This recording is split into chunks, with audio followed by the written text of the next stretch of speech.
Quoting Ray Croc, the quality of a leader is reflected on the standard they set for themselves. I'm opportune to be sitting next to a leader who walks the talk. She has played a vital role in the New Brunswick community and Atlantic Province at large. She's an advocate and the voice for the voiceless. Ladies and gentlemen, I present to you the Honourable Minister of Veteran Affairs and Associate Minister for the National Defence of Moncton, Riverview and Dieppe, the Honourable Minister, Ginette Petitpas Taylor. Can we get to meet you, ma'am? Please, and once again, thank you so much for the opportunity to have this conversation today and to get to know each other. Awesome. Yeah. I'm excited to work with you, ma'am. Thank you. So please tell us a bit about who you are. Well, sure. There's certainly a lot more than Ginette politics. For those of you who don't know me, to give you a bit of a snapshot, if you will, I'm originally from Dieppe, New Brunswick, just next door. I'm the youngest of a family of 10 children. I did all of my primary school here in Moncton and also did my university studies at L'Université de Moncton as well. I'm a graduate from the School of Social Work at Université de Moncton. And I had a wonderful career working as a frontline social worker for many, many years in the community. I worked in the mental health field. I also was the chair of the New Brunswick Advisory Council on the Status of Women. But for the bulk of my career, I worked for 23 years at the Kodiak RCMP here in Moncton, where I worked with victims of crime. So probably 60 to 70% of the people that I worked with regularly were victims of domestic violence and sexual violence, and worked with many people who faced very difficult situations. I thoroughly enjoyed my career working as a frontline social worker, but in 2015, I made the jump to run for politics. And a lot of people will ask me, why politics? And the simple answer is that I was asked. Some individuals came to me, approached me, and wanted me to be the candidate for the election. And I reflected on the matter, and in 2015 made the jump. And since then, I've been honored to be the representative for Moncton, Riverview and Dieppe, to be your member of parliament in Ottawa, and it has truly been the honor of my life to serve in this capacity. Awesome. This is really exciting. Now, this connects with my zeal. I like the fact that you have always been an advocate. 23 years, you have played a major impact in the community at large. But I do have a follow-up question as regards politics. What compelled you into moving into that? I hear you said some people connected to you and they felt that, yes, you have what it takes. But specifically for you, what was the driving force that made you say yes to that suggestion? It's a really, really good question. Yes, people had approached me, and I guess I mentioned that because if you would have asked me 30 years ago, Ginette, do you see yourself as a politician? I would have said no. I did not have that on my trajectory at all because I really enjoyed the work that I did working with people. I've always been known as that frontline grassroots individuals that worked with people in need. But I have to say that in 2013, 2014, I was really tired of the politics that were being happening. I was tired of the decisions that were being made. And when I was asked if I would run, I thought to myself, Ginette, I can be on the sidelines and complain, or I can get involved. So I thought I'm going to roll up my sleeves. I think that I have many qualities to properly represent people of my community. I care about people, I'm empathetic, and I want it to affect change. And that is really why that I got involved. And again, I certainly have no regrets. It's been a challenging opportunity for me, but one again that I don't take for granted and one that I want to continue to serve my community for. Okay. You see why I said she walks the talk? It's not far-fetched from what she said. I like the fact that you decided not to just sit down and complain, but you decided to act and do something. So speaking about that, could you tell us a bit about your current initiatives and efforts you have put in place to promote governance for the community of New Brunswick? Yeah, so again, if I take a few steps back, having been in government for the past 8 years, I really have to say I've been privileged and have had a lot of opportunities to serve in different fashions since I've been in government. Again, I'm a new politician, so I was happy being the Member of Parliament for Moncton and Riverview and Dieppe. But as soon as I won my seat, the Prime Minister gave me additional responsibilities. I was the Parliamentary Secretary to the Minister of Finance for a period of time. I've been the Minister of Health federally as well for 2.5 years. I was the Minister of Official Languages and the Atlantic Canada Opportunities Agency for 1.5 years. And presently, as you've introduced me, I'm currently the Minister of Veterans Affairs and also the Associate Minister of National Defence. So during these past 8 years, I've certainly had the privilege of working on some really important initiatives. And again, nationally, kind of things that we've worked on as the Minister of Health, making sure that people have access, to the services that they need, making sure that the federal government provides funding to provinces and territories to offer the healthcare services to people from across the country. We've worked as well on the Canada Food Guide, which again was a very, very important public policy. People think that the food guide was easy to put in place.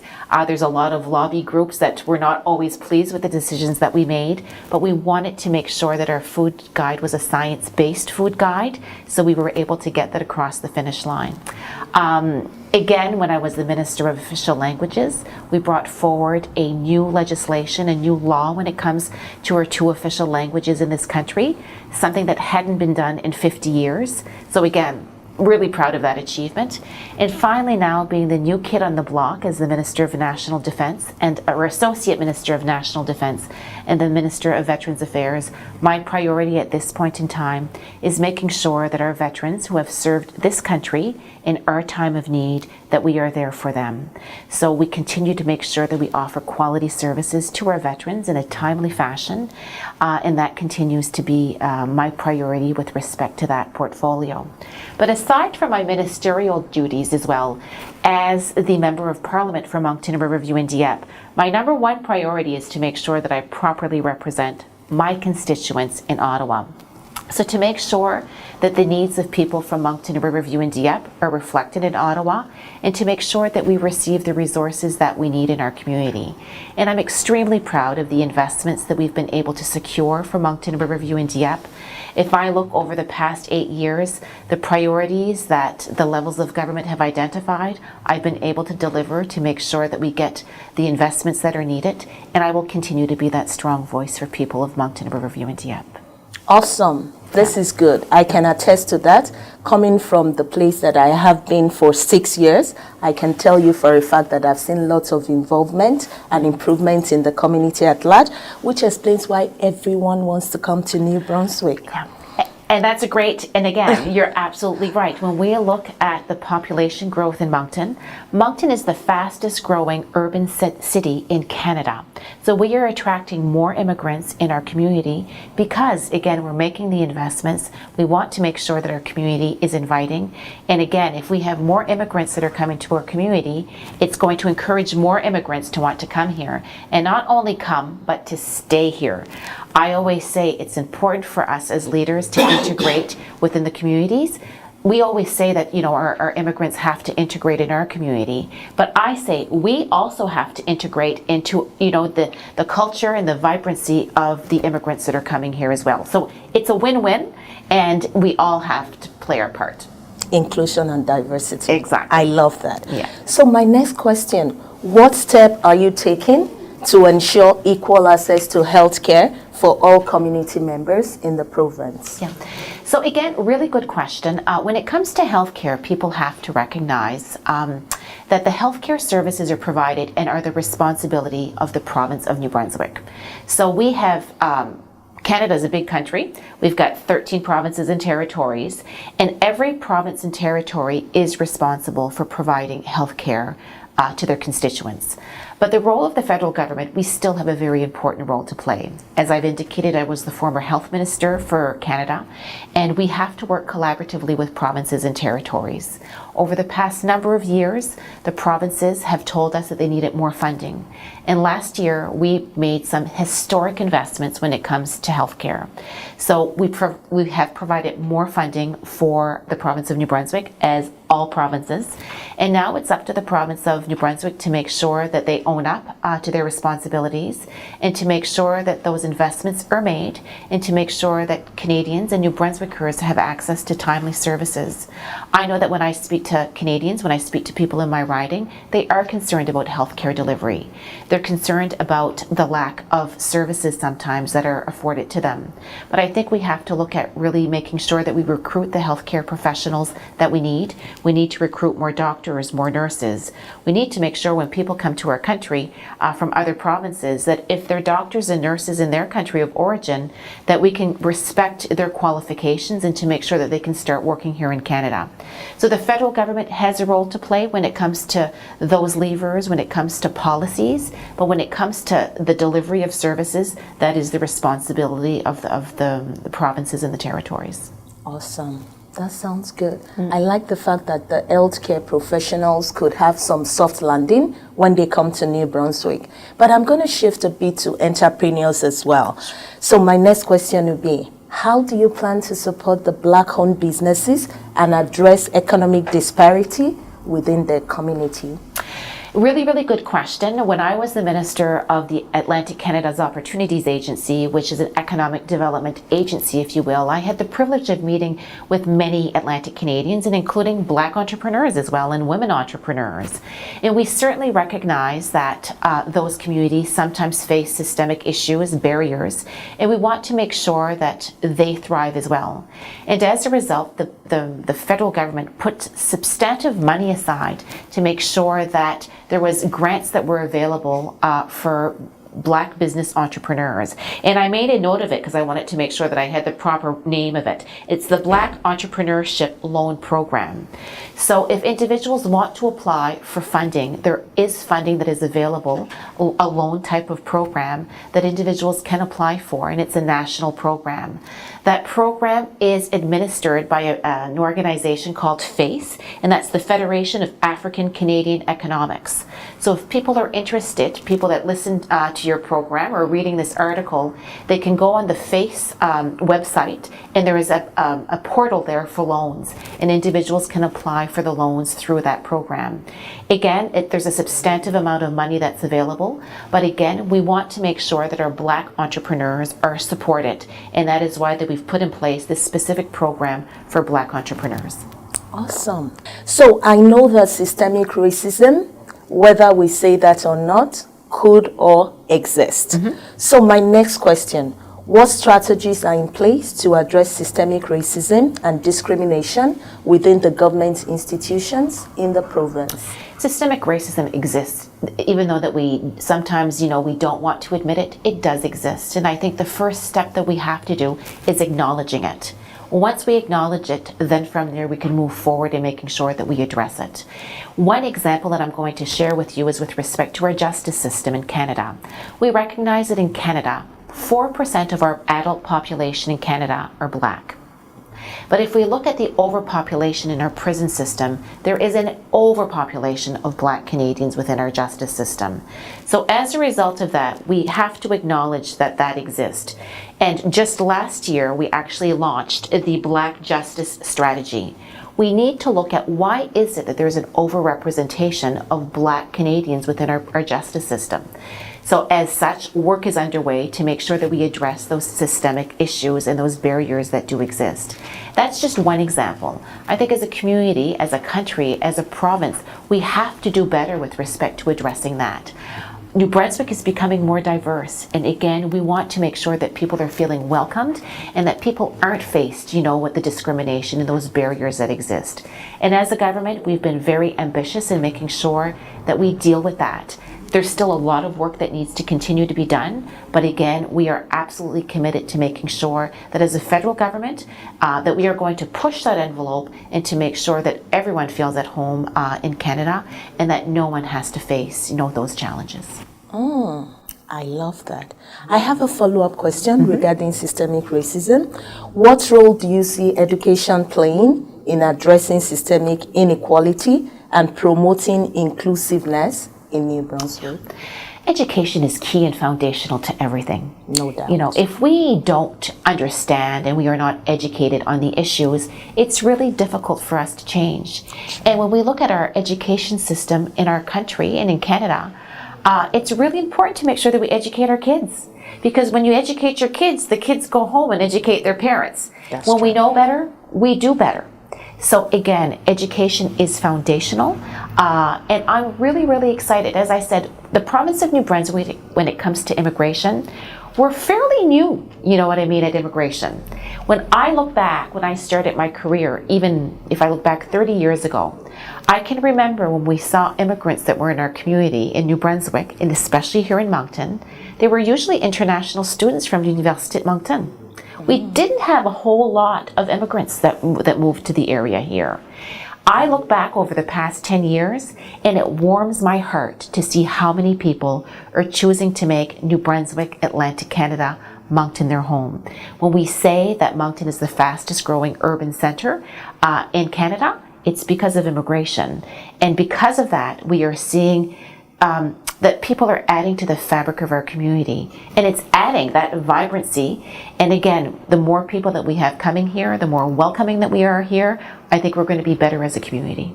I like the fact that the government is acknowledging that we have lots of immigrants. And did I also forget to say that the immigrants are playing vital role in the growth of the Atlantic province at large? Absolutely. When we look at the economic development that is happening in this country and the economic involvement within our community from our immigrant population, it is unbelievable.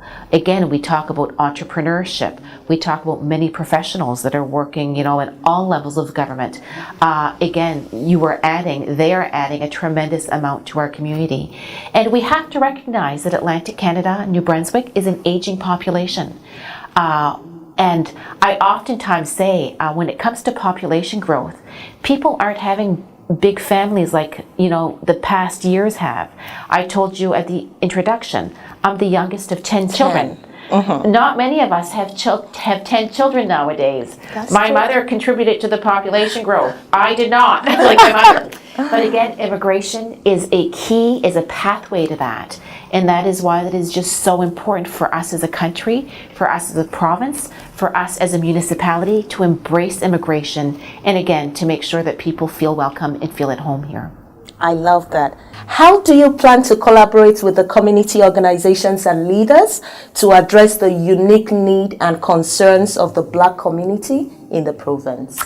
Well, as I've indicated to you, I'm a boots on the ground member of Parliament. I'm not one that stays in my office or stays in Ottawa. I like to meet with community. When I get invited to meet with different organizations or take part in different festivities or whatever the case may be, I absolutely want to hear from people. Dialogue is key. And if we don't hear what is working and what is not working, we cannot affect change. So that is why for myself, it is always a privilege and an honor when I'm invited to meet with different groups, round tables. I also sometimes have round tables myself to get points of view and feedback from individuals.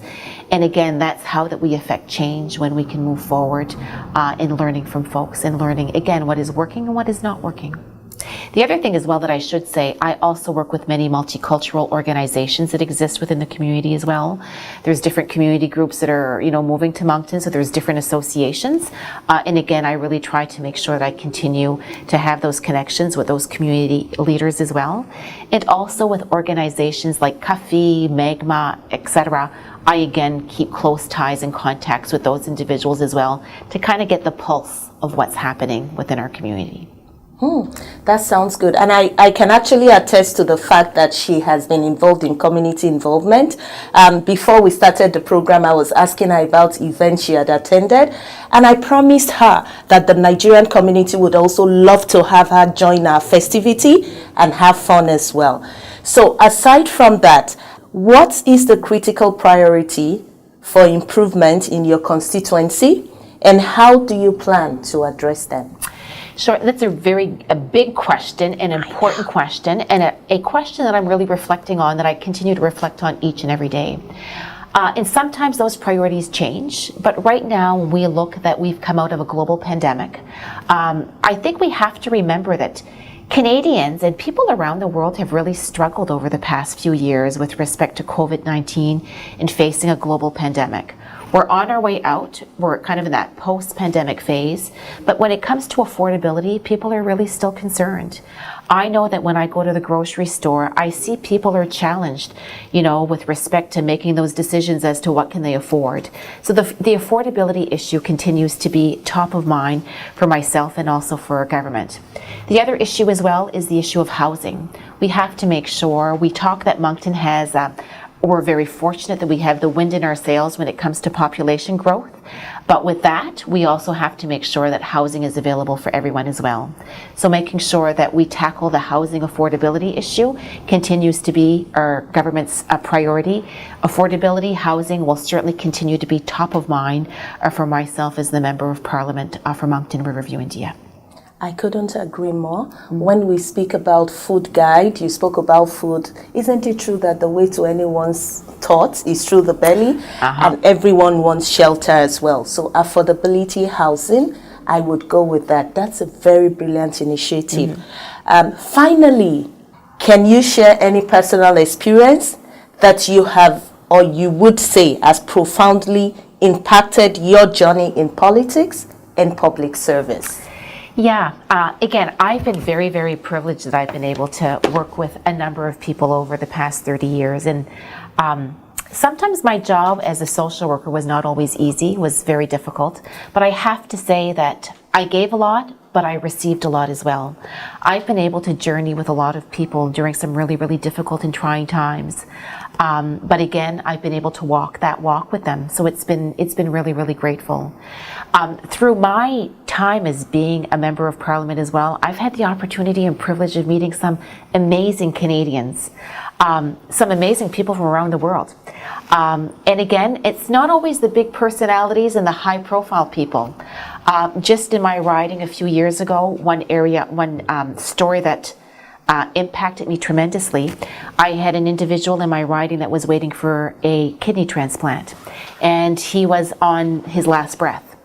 And he found himself a donor, a complete match, but the donation had to be done and the transplant had to be done in British Columbia. And he just couldn't get that to happen. And back then I was the health minister. And just by coincidence, I was the health minister at that time. I was able to make some contacts in British Columbia.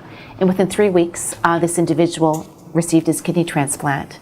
And still to this day, when I see him, he's living with his family and is alive today not because of me, but because we were able to facilitate, that surgery that he needed. So when you hear stories like that, you know what I mean, that you've been able just to kind of open that door for people, it's quite amazing. But again, I sometimes get to find housing for people. Sometimes I'm able to, help them with their application for EI or Canada Pension or whatever the case may be. Every day in this office, we strive to do better. We strive to make sure that we can help our constituents. We don't always have success, but when we do have success, it certainly makes us feel good, and that's what gives us the energy to continue. Thank you very much for your time. Isn't it true when we said that she walks the talk? And if there is anything you might need to take out from this discussion today, do not just sit and grumble. Stand up, get sold in the act, and make it happen. Thank you so much, Honourable Minister, for your time. It is a pleasure having to connect with you today.